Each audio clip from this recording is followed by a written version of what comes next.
down in the den, so go tell a friend. The best podcast on earth's about to begin. We got jokes and news and movie reviews. After Dark NC-17 with the crew. Interviews with the best artists around. So like, comment, subscribe. The show's starting right now. Let's go. Like, comment, subscribe. The show's starting right now.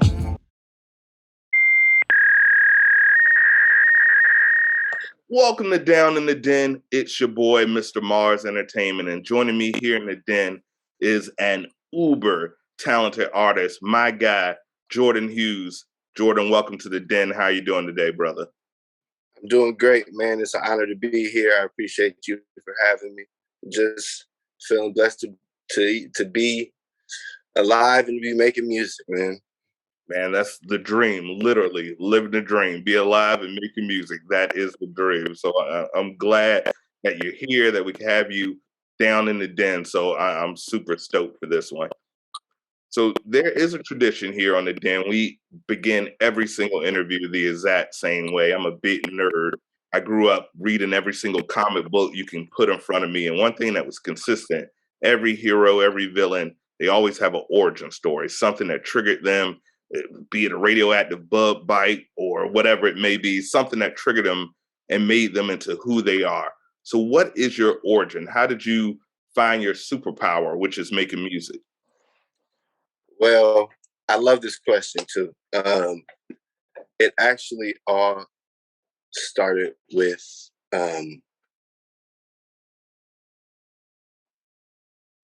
poetry almost. You know what I mean? Like I had always been associated. I went to a Black elementary school, so you know what I mean. Every time we had us filling up the auditorium or ASM, somebody was reciting Langston Hughes or something, right? And so, right. I was very familiar with poetry.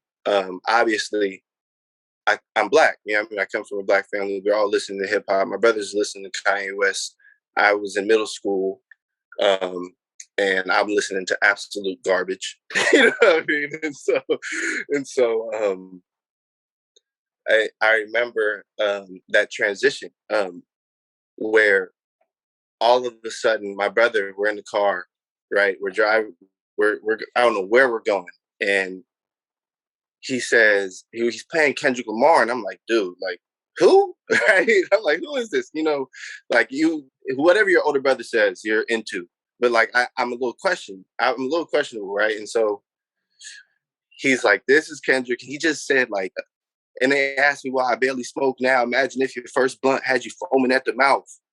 And he was like, "Yo, like," and mind you, I'm 14, and I, you know what I mean, and like, so I'm like, I don't know what the hell he's talking about, but like my brother is feeling it, right? And so I take a deep dive into Kendrick Lamar and into J. Cole. And like, I gotta be honest, those brothers gave me my wings. You know what I mean? Like they just let me know. It's so funny. I'm sure when they hear this, this will let them know that they're getting old. You know what I mean? But like right. It's funny when you say that's your entry point into hip hop, and I'm like, damn, these are like my little bros in the industry. It makes me feel ancient, but I love it. I love the evolution.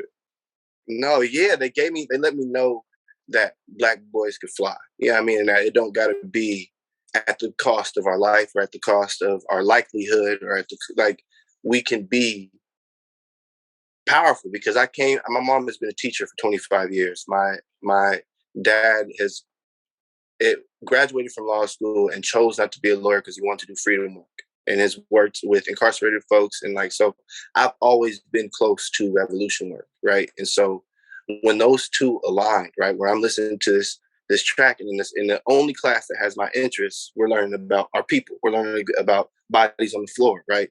When the music aligns with the thing that I'm most passionate with, that lets me know that it's possible. Right. And like, it's always been about affecting change. Right. So like I had a mentor that told me, it's all about the bodies on the floor, right? Everything we do should be moving towards getting bodies off the floor. And that music giving me wings, taking me so far from the floor. I wanted to do the same. And it may, whenever I am studying artists, when a producer brings something to my attention and they say, "Hey, this artist is really talented. They have something." Because here in the Den, we don't want just your traditional Lil Baby clones. We want, there's Right, nothing wrong with Lil Baby. You know, nothing wrong. We rock right, Lil Baby. It's not a diss by any means, but there can only be one Lil Baby. There can only be one right, whatever it may be. So we like fresh new artists that are actually saying something. So the first performance that they brought to my attention was your Crash performance, and with Good Company, and we saw that, and then we started deep diving into your work, and we were like, wow, this guy. And I always take notes, like you. I'm a note guy. I'm not very good at putting stuff on a computer. I need to have the tactile touch of putting right, something on a notepad, everything. And I wrote Revolution in my notes. So it's funny that you mentioned that your family and background, and then I put saying something. So with teaching and revolution in your right. background, it makes perfect sense. It's also super soulful. How else would you describe your sound? Um, I would say like I've always tried to. I've never thought of genre. You know what I mean? Like I believe it or not, like I think I'm one of the most rapping and rap ass niggas you've ever met in your life. And it's just like, but at the same time, like I am super like I go into singing. I really bend the whole concept of what a track is supposed to look like, where the bridge is supposed to be, where the hook is, and like I think it's the only thing I could really categorize it under is soul because like it's just like it's for the people and it's to free souls in some way. You know what I mean? Whatever bondage is holding you down, whatever, whether it be systemic, whether it be personal, you know, like it's just it's to free the soul. So I have to put it under soul. So hot. That's what we'll do. I love it. It has a very ethereal quality. It's almost angelic, but like you said, it has that soul. It has that grime. I feel a little bit of CeeLo from Goody Mob. I see the J. Cole. I hear, but it's all your own. And lyrically, Yeah. as you mentioned, you're sharp as ever. There's not a lot of MCs out there with bars on your level, but because you add those elements and you actually know how to make a song, it comes out in a perfect package. And recently, we've been all about it. We put it on our DITD radio spotlight for the holidays when you drop your Christmas song, which is, I always tell MCs, it's a super smart move business wise because Mariah Carey makes a few mil every year Every year. from Christmas music. So as long as there's years, there's going to be Christmas. So I salute that business move, but it's also a phenomenal song. Oh man, I appreciate that, man. I actually been holding on to that song for a year because I made it last Christmas, and like, and I was like, it was too close to the time. I was just like, nah, we're gonna wait. And this year, with everything, with me closing out the Crash and really working on that project, it was like slight promotion. But what I love about Christmas music is every year it's gonna recirculate, right? And so like I had to get into it, but I'm also like the biggest Christmas music nerd ever. Like I'm listening to it as soon it's Thanksgiving, I'm listening to Christmas music. Like you know what I mean? Like I wait for the time, so I just wanted to get in on that. It's genius. I love seeing young entrepreneurs making not only great music but making smart. Even I said Snoopy even has a Christmas album, so everyone, if you're in the art, you have a one or two in your resume for sure. Now, who has been working with you on this heat? Because last year you dropped a lot of banging singles. A lot. You dropped your EP Menin. You dropped some singles. I love seeing that grind. Who have you been working with? Who's your team? Anyone you want to give a shout out to? Oh man, I want to give a huge shout out first to Enlighten. You know what I mean? And that's spelled Nlyten. Enlighten is my team. They're based in Southeast San Diego. They call it Dago, you know what I mean? Um, and I met these guys. I went to CSULA for a year and I dropped out because you know I'm a rapper. That's what we do. But Shout out to uh, you. yeah, you know what I mean? But I met this really dope MC by the name of Skis, and like he was once again he's the founder of Enlighten, and this brother just had it together. You know what I mean? Like he's been able to rap at a crazy level since he was 16. You know what I mean? Like I think honestly, there's some times in this business where it's regional. You know what I mean? Where it's like certain regions just aren't getting the attention that they should, right? And I think Southeast San Diego is definitely one of the places. I think the Skis should have been. I think Skis raps at the level of like a Joey Badass, like a, you know what I mean, like these young MCs that was killing it from the jump. You know what I mean, like from the moment they put pen to paper, they was killing it. I think somebody I'm working heavily with on the Crash, damn near like an executive producer, would be Ray Storm. That's my brother. Dope MC, dope producer, just like full package. Like couldn't do it without him. I got my girlfriend Luna the Bloomer. She's on the project. She's like, I'm running everything past her. I literally just said to her the other day, like, I can't even. I'm kind of mad that you're not going to be able to be surprised by nothing on this project, but at the same time, like, you know what I mean? And then from there, I just like, it's a few people that have just shown me love. Yeah, I mean, I wouldn't necessarily say are like I'm working close in contact with them every day, but the people that are just helping me out in ways that like are huge. So I want to give a shout out, obviously, to La Russell. I want to give a shout out to Randy McFly, man. The dude is an amazing guy, amazing artist, amazing singer. We got some heat on the way. I want to give a shout out to Uno Hype. That brother is killing shit. Definitely hearing some shit from Uno Hype on the Crash. And yeah, man, I want to give a shout out to Drew Burgundy and Mikey and all of you, like, and so like it's endless. I just want you to know, like, MBS is Mikey's artist name. That brother, me and that brother was cooking up. There's so many songs that y'all may either hear years from now or you may never hear because that me and that brother was in the gym shooting.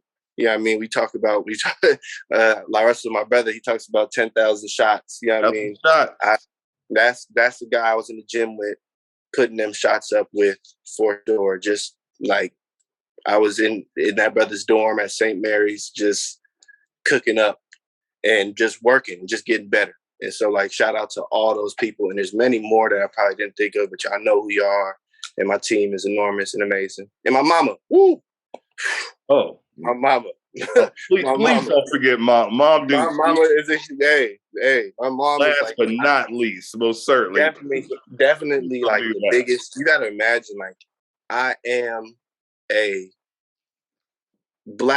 6'3" black boy who decided he wants to rap, dropped out of college. Do you feel what I'm saying?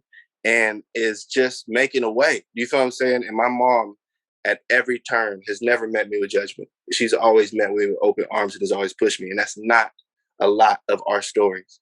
And so, like, just super respect to my mom. And like, I couldn't do it at the level that I do without her because she's always there for me and she's always pushing me. So big shout out to mom. That's the biggest one. Shout out to all the moms. As Katie said a few years ago, the real MVPs, the ones that support, push, provide, teach, educate. Shout out to the moms. You know, Marz Entertainment loves the mothers, all of them. So shout out to the moms. So shout out to you, Mama Justine. That's my mom. Now, like I said, you've been heat, and shout out to all the collaborators because music truly is a collaborative effort. If there's any artist that's not in that immediate camp or producer right now that would be on your dream list, who would that be?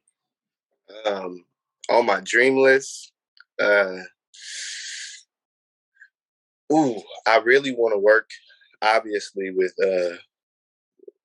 Kendrick Lamar. That's like the biggest one, but or that's the second biggest, actually, believe it or not, because Andre 3000 is like one that I need before I go. I need it.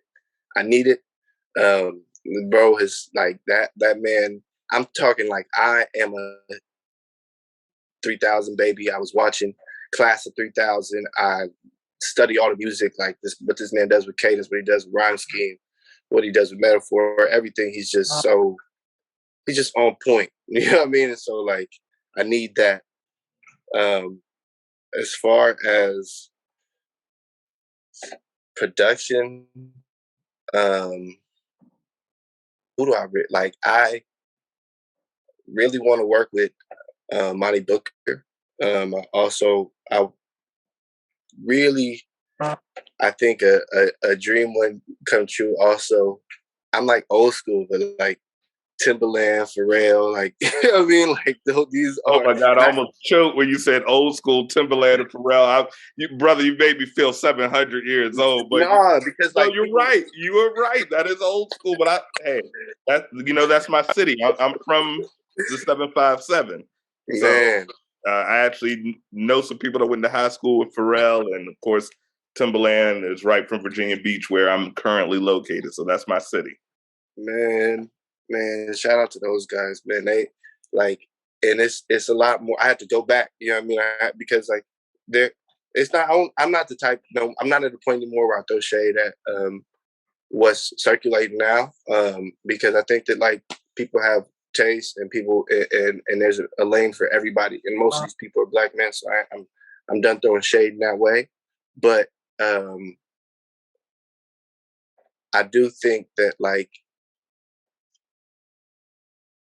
they it the way that we had to go back and really like it's even more so in my age group, the people that like appreciate the Pharrells, appreciate Timberlands, appreciate these people in the Swizz. You know what I mean? Appreciate these people because like that's like you'll make a secret bond with somebody. You know what I mean? Like you'll be in a room full of people and like you'll bring them up and they'll be like, "Who? Keep moving." And there's one person that lock eyes with you, and you like, "Yes, you get it.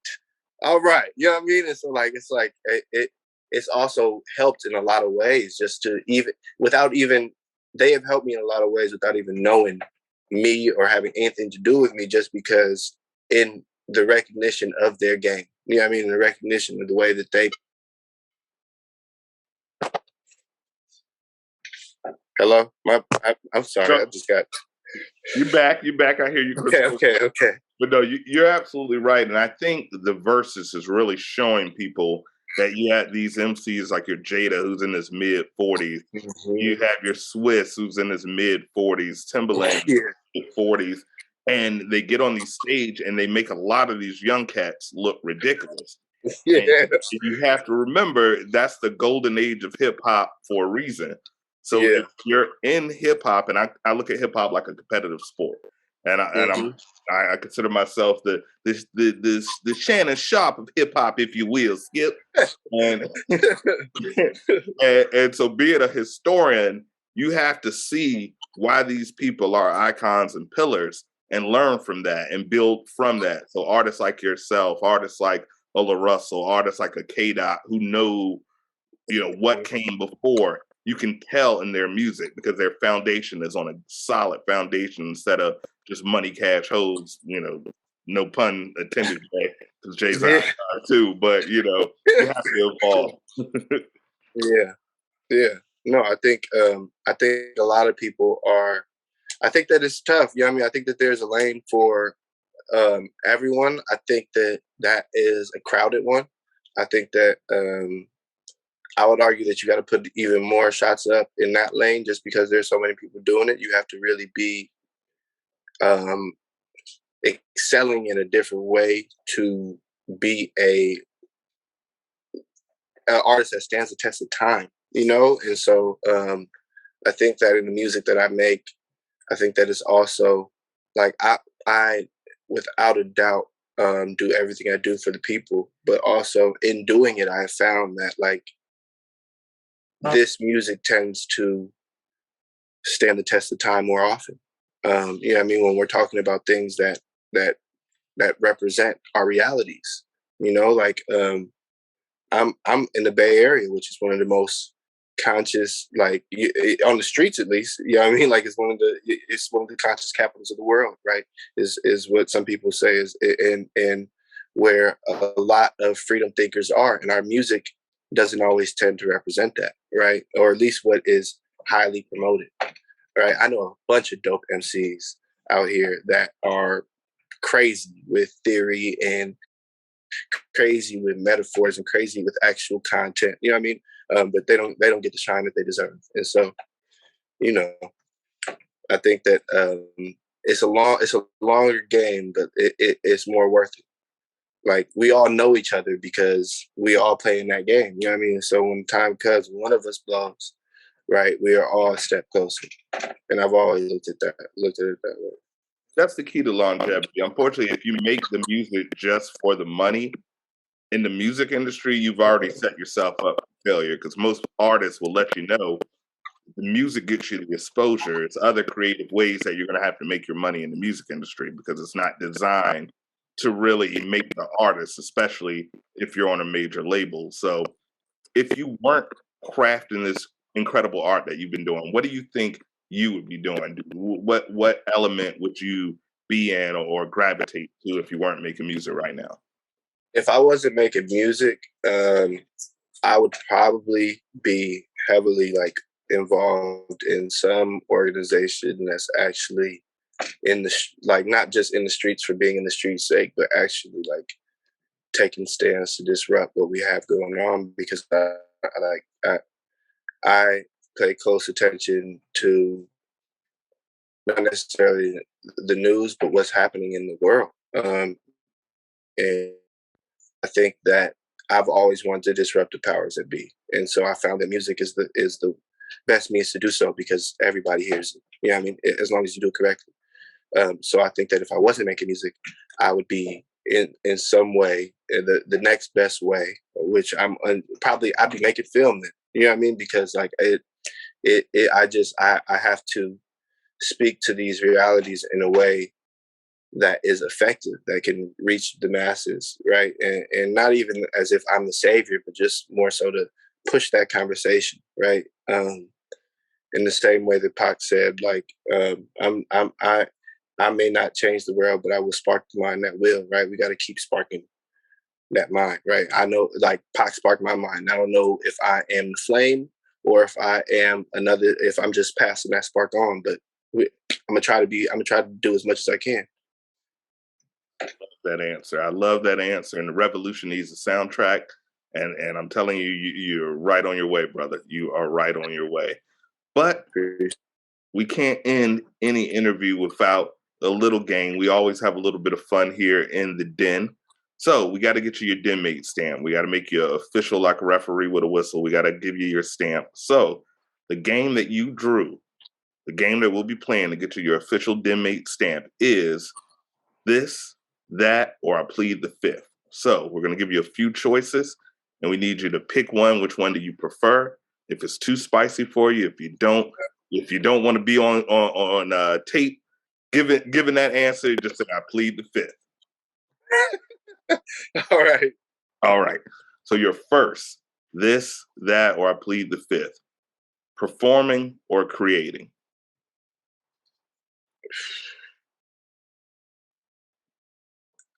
Uh, just that. No criteria. Like, what do I like better? Which one do you like better? If you so you can only pick one. Basically, they say, hey, you can create in the studio, you can create all you want, but you can't perform this. Or you can just perform classic hits, but your ability to go in the studio is taken away. You can't create this music. You just can perform what you have. Create. Money or power?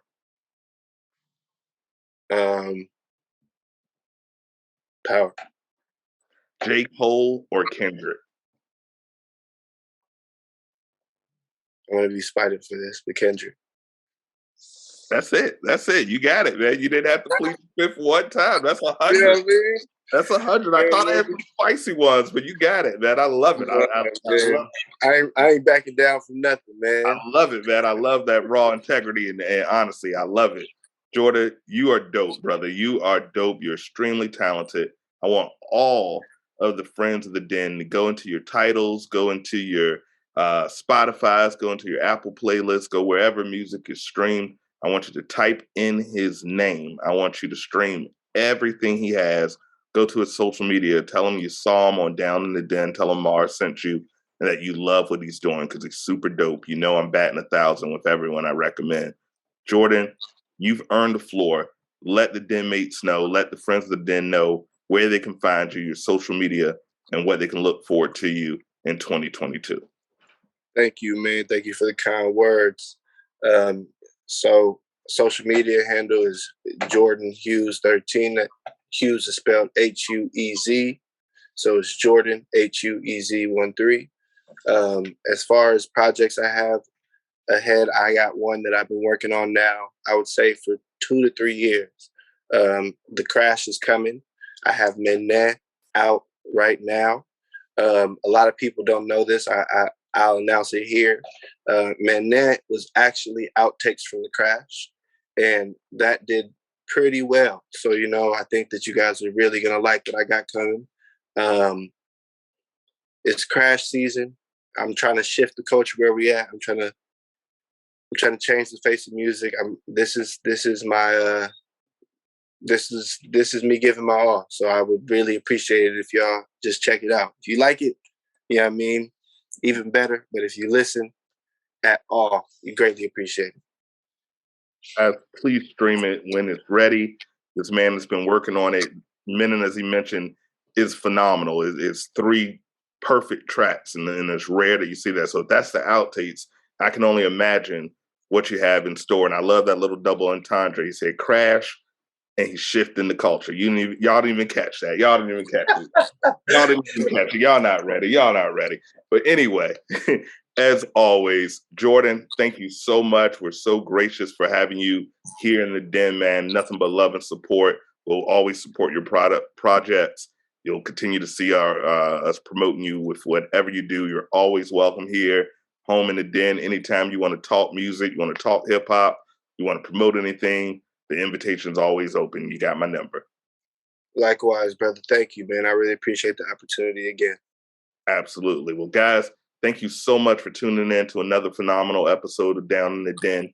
As we end every single episode the same way: peace, love, unity, and respect. And as always, deuces. It's Down in the Den, so go tell a friend. The best podcast on earth's about to begin. We got jokes and news and movie reviews. After Dark NC-17 with the crew. Interviews with the best artists around. So like, comment, subscribe. The show's starting right now. Let's go. Like, comment, subscribe. The show's starting right now.